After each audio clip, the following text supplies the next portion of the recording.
Halo semuanya, pernah nggak sih kalian ngerasa kejebak? Di satu sisi, pengen banget mengubah hidup jadi lebih baik, tapi di sisi lain, rasa nggak nyaman sama kondisi sekarang itu justru kayak nahan langkah kita. Nah, kali ini kita akan bedah tuntas paradoks ini. Gimana caranya membangun masa depan impian justru dengan cara hidup sepenuhnya di masa sekarang? Yuk kita mulai. Ini dia pertanyaan kuncinya. Rasa nggak puas, misalnya soal kurang uang, itu bisa jadi bensin paling kuat buat kita pengen berubah. Tapi kalau kita terus-terusan bawa energi negatif dari rasa kurang itu, kita malah nyabota sendiri-sendiri. Jadi, gimana caranya kita pakai dorongan ini tanpa ikut terjebak dalam energinya yang negatif? Oke, kita mulai dari akarnya dulu ya. Dari mana sih datangnya keinginan kita yang paling kuat? Sering banget, hasrat terbesar kita untuk berubah, mau itu jadi lebih kaya, lebih sehat, atau lebih bahagia, itu lahir dari rasa nggak nyaman yang kita alami sekarang. Justru ketidaknyamanan inilah yang ngasih tahu kita apa yang sebetulnya paling kita inginkan. Coba bayangin deh, pedal gas itu adalah keinginan kuat kamu buat masa depan yang lebih baik, yang didorong sama rasa sakit saat ini. Tapi, pedal remnya itu adalah energi penderitaan yang kita bawa. Hasilnya, sistem kita jadi error, nggak bisa gerak maju. Kuncinya adalah belajar kapan harus ngegas dan kapan harus lepasin remnya. Biar bisa maju, kita harus bisa bedain dua hal yang sering banget kita anggap sama. Rasa sakit dan penderitaan. Gini deh, bayangin kamu lagi main bola. Terus kepala kamu nggak sengaja kebentur pemain lain. Rasa sakit fisiknya, pusingnya, itu nyata dan nggak bisa dihindari. Tapi ceritanya bisa beda. Kalau yang kebentur itu lawan, kamu mungkin marah. Nah, itulah penderitaan. Tapi kalau ternyata itu teman satu tim, kamu nggak marah kan? Penderitaannya hilang. Meskipun kepalanya mungkin masih pusing. Rasa sakitnya sama, tapi ceritanya beda. Jadi, ini dia intinya. Kita tuh nggak selalu bisa ngontrol rasa sakit yang datang, tapi kita selalu bisa memilih cerita apa yang kita buat di sekitarnya. Dengan melepaskan cerita yang negatif, kita membebaskan energi kita untuk benar-benar bergerak maju, nggak lagi nginjek rem terus-terusan.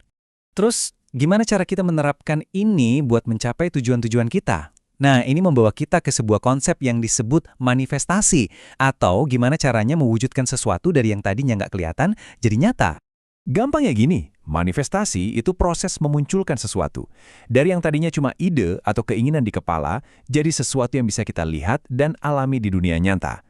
Kata laten itu artinya tersembunyi, dan manifest itu artinya terlihat. Proses ini punya 3 langkah kunci.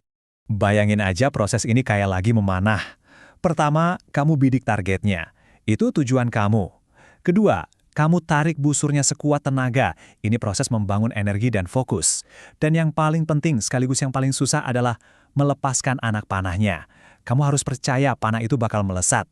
Kalau kamu terus pegangin karena terlalu khawatir, ya panahnya nggak akan pernah sampai ke tujuan kan? Nah, ini dia pertanyaan jutaan dolarnya ya kan?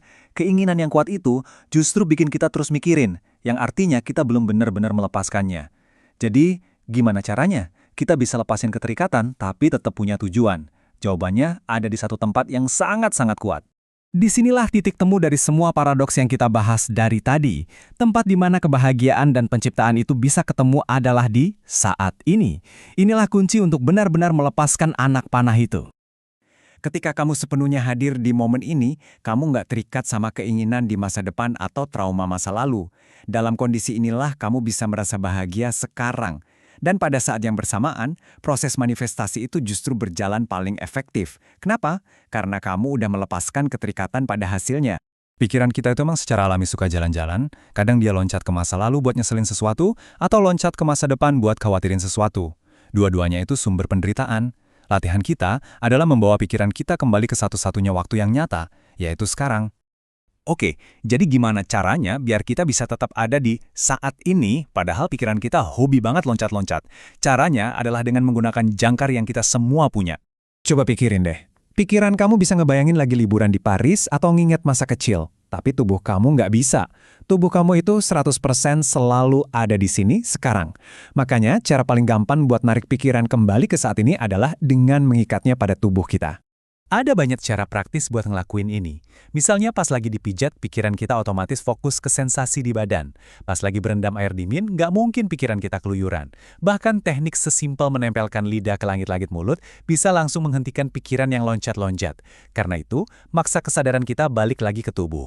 Nah, ini membawa kita ke penerapan yang paling pamungkas dan bisa diakses oleh siapa aja, terutama buat orang-orang yang ngerasa susah banget buat duduk diam dan meditasi.